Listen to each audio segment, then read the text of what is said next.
Brought to you by Agilus Diagnostics. Health test की बात आती है तो मैं भरोसा करता हूँ India largest diagnostics company Agilus diagnostics. खुद को टेस्ट करते रहो। 5 अगस्त 2019 के फैसले को तस्लीम नहीं किया है। वो तो आपको इलेक्शन के नतीजों से पता ही चला ना, कहाँ तस्लीम किया।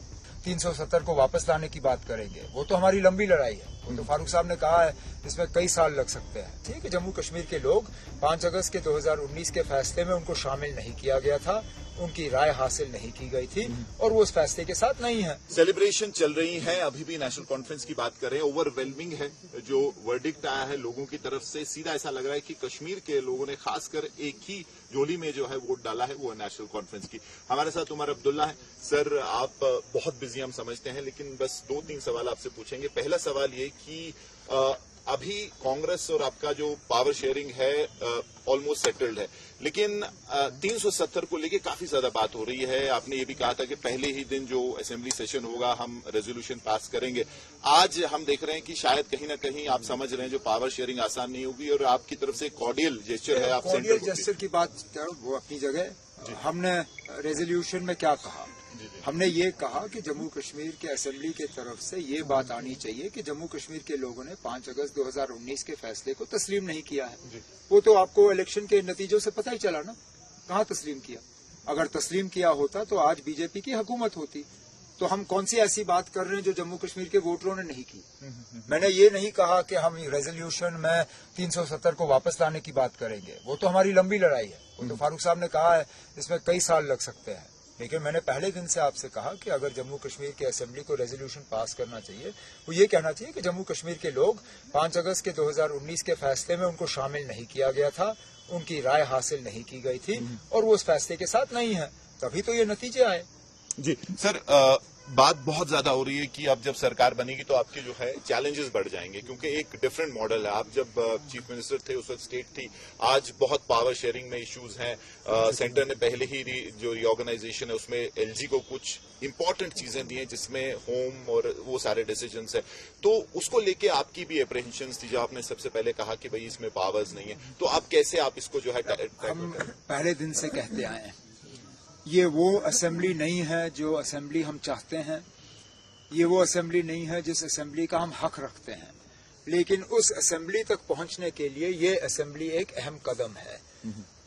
बार बार वजीर आजम साहब ने, गृह मंत्री साहब ने, बाकी जो अन्य बड़े बड़े मंत्री हैं दिल्ली में, उन्होंने कहा है कि जम्मू कश्मीर को रियासत का दर्जा वापस मिलेगा। हम अब उम्मीद लगाए बैठे हैं कि कहीं ना कहीं तो जम्मू कश्मीर के लोगों को एक शाबाशी मिलनी चाहिए, एक इनाम मिलना चाहिए, उनका मतलब उनकी हौसला अफजाई होनी चाहिए। जम्मू कश्मीर के लोगों ने बढ़ चढ़ के इलेक्शन में हिस्सा लिया, बढ़ चढ़ के अपने वोट का इस्तेमाल किया, बढ़ चढ़ के अपने उम्मीदवार कामयाब किए। अब क्या उनको रियासत का भी हक नहीं मिलता? अब चलिए आप छोड़ दीजिए, फिलहाल हम बाकी मुद्दों पर बात नहीं करेंगे। रियासत का जो मुद्दा है उस पर इनकार कौन कर रहा है? कोई ऐसी पार्टी है जो ये कहती है कि जम्मू कश्मीर को रियासत नहीं मिलनी चाहिए? हर कोई कहता है कि जम्मू कश्मीर को रियासत का दर्जा मिलना चाहिए, दे दीजिए। जम्मू कश्मीर के वोटरों को कम से कम ये तो लगे ना कि उनके वोट जो हैं उनको मरकज की हुकूमत ने उनको कबूल किया है और उनकी सराहना की है। लास्ट सवाल सर, सब लोग जानते हैं कि जो आपके तरफ जो वोट आया, एक गुस्सा है लोगों का बीजेपी की तरफ, जो आयरन हैंड अप्रोच था। ठीक है, हालात ठीक हुए और स्टोन पेल्टिंग कम है, टेरर रिलेटेड इंसिडेंट्स कम है, लेकिन जो फॉल आउट था आम इंसान को भी देखना पड़ा। वेरिफिकेशंस हो, सीआईडी वेरिफिकेशन टफ हो गई, कलेक्टिव रिस्पॉन्सिबिलिटी पनिशमेंट की बात आई। तो आज जब आप सीएम बनेंगे और जो एक लॉ एंड ऑर्डर का इश्यू और ये चीजें डायरेक्टली एलजी डील करेंगे, क्या आप इसको लेके कहीं ना कहीं प्रेस करेंगे? You will put your foot down? आप हम पे छोड़ दीजिए ना। आप अभी तो हमने मतलब अलायंस ने कमांड संभाला भी नहीं और आप पहले से ही ये देखने की कोशिश कर रहे हैं कि कहाँ पे झगड़े हो सकते हैं या नहीं हो सकते हैं। हमारी कोशिश रहेगी कि एलजी साहब के साथ हम मिलके यहाँ के लोगों को एक राहत की सांस लेने का एक मौका दें। यहाँ वोटों से तो आपको पता ही चला, और ये आप सिर्फ आम वोटरों की क्या बात कर रहे हैं, आप जो मीडिया वाले हैं, आप लिए कौन सा आसान था ये पिछले 5-6 साल? आप लोगों को भी खुली छूट नहीं दी गई यहाँ रिपोर्ट करने की। तो हम तो चाहेंगे, और मैं जानता हूँ ये कहते हुए मैं अपने लिए एक मुसीबत पैदा कर रहा हूँ। कल को हुकूमत आएगी, आप लोग लताड़ोगे। जो आप लोग एलजी के साथ नहीं कर सके वो आप हमारे साथ करोगे। आप हमारी मुखालफत करोगे, हमारे जो गलतियां हैं उनको उभारोगे। लेकिन अच्छी बात है, जमहूरियत में ये होना चाहिए। अभी तक तो जम्मू कश्मीर में 2018 के बाद जमहूरियत रही नहीं, अब जमहूरियत है। और इस जमहूरियत का एलजी साहब को भी मतलब उसको नजर में रख के अपना तरीका जो है उसको उस हिसाब से बदलना होगा, हमें भी उस हिसाब से चलना होगा। बहुत बहुत शुक्रिया sir, thank you so much.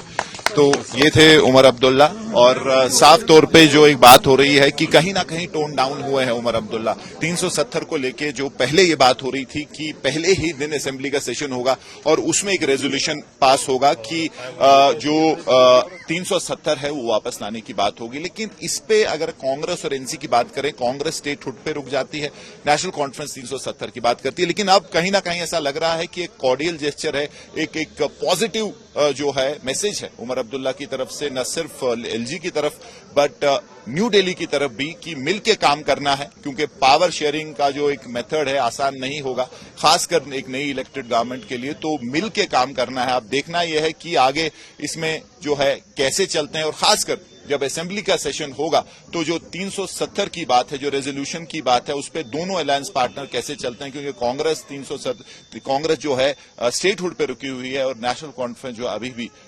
370 को लेके जो है बात कर रही है। कैंपस तारिक लोन के साथ मीर फरीद, श्रीनगर।